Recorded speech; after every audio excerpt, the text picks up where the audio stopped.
Mobland is a 2025 British crime drama television series created by Ronan Bennett, who also did the Day of the Jackal series, directed and executive produced by Guy Ritchie for Paramount Plus. The series premiered on 30 March 2025, dropping weekly episodes till the finale on 1 June 2025. The series stars Tom Hardy as Harry Da Souza, a fixer for a crime family as it gets caught up in a power grab where loyalty is tested and empires are toppled. Kinda sounds like I could be describing Havoc. The good. It's a Guy Ritchie production, which will remind you of Ray Donovan meets The Gentleman and Gangs of London. Guy Ritchie knows how to make the best use of Tom Hardy, who carries this show and the Harrigan family on his back. Obviously, hats off to Tom Hardy's portrayal of Harry Da Souza, a magnetically charismatic character of few words and persuasive charm who's always several moves ahead of everyone else. Except it seems when it comes to his own family, which never quite gets his attention.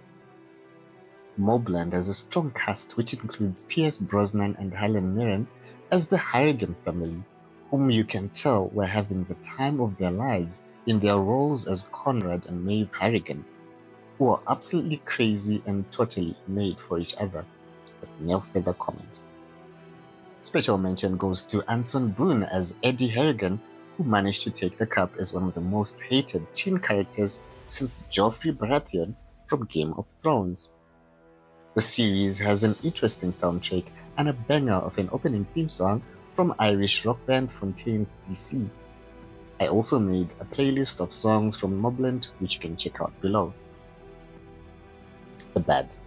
The show takes a while to build its momentum, and even the pacing of the episodes is very erratic, with the first third of an episode usually a recap of events that should have been covered in the previous episode, and then ending just when things are getting interesting.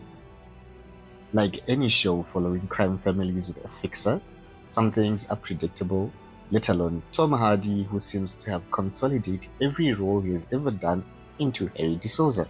He doesn't talk much and might need you to suspend your disbelief as he handles and fixes problems with a minimal amount of words.